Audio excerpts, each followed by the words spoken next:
Assalamualaikum warahmatullahi wabarakatuh. Pada kesempatan kali ini, saya mau menjelaskan materi tentang sistem operasi, yaitu proses state.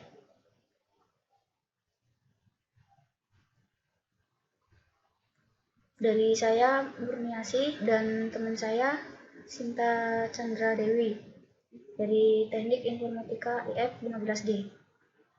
Proses state. Proses adalah sebuah program yang sedang dieksekusi.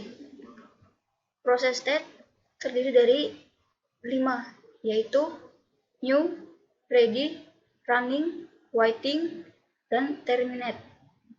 Untuk new, yaitu status yang dimiliki pada saat proses baru saja dibuat oleh penjadwal tingkat tinggi, tetapi belum siap melakukan eksekusi.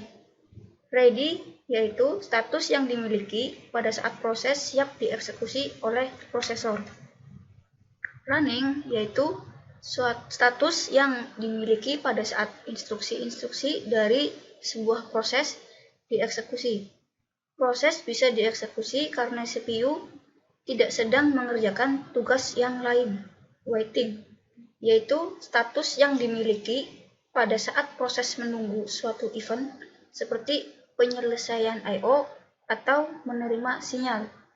Sedangkan terminate merupakan status yang dimiliki pada saat proses telah selesai dieksekusi. Untuk selanjutnya, teman saya Sinta mau menjelaskan. Selanjutnya saya akan menerangkan mengenai proses state itu sendiri. Dalam diagram ini kita bisa lihat sebuah proses berpindah state. Saat proses diciptakan, dia berada di state new.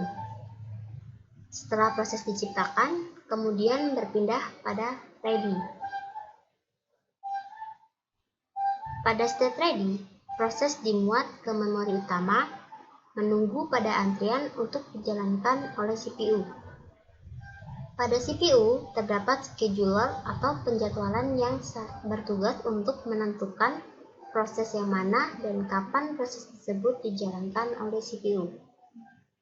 Proses yang dipilih oleh penjadwal digerakkan oleh dispatcher untuk dijalankan pada inti CPU.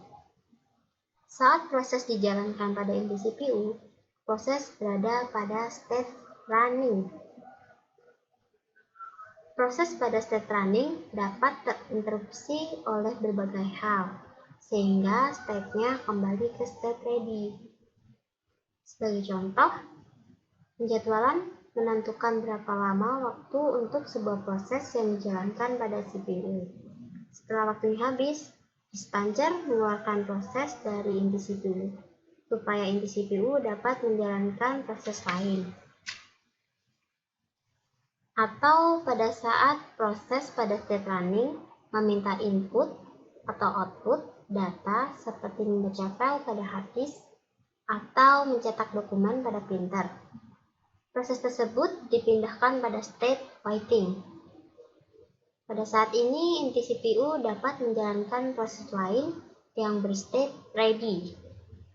Setelah input atau output data selesai, proses menuju ke state ready, sehingga dia bisa dijadwalkan untuk dieksekusi oleh CPU kembali.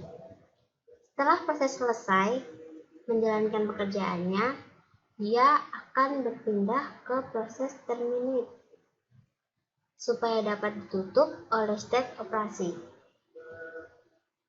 Proses harus berada di state running sebelum berpindah pada state terminated.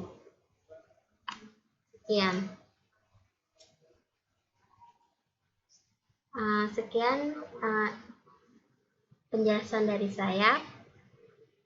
Sekian, terima kasih.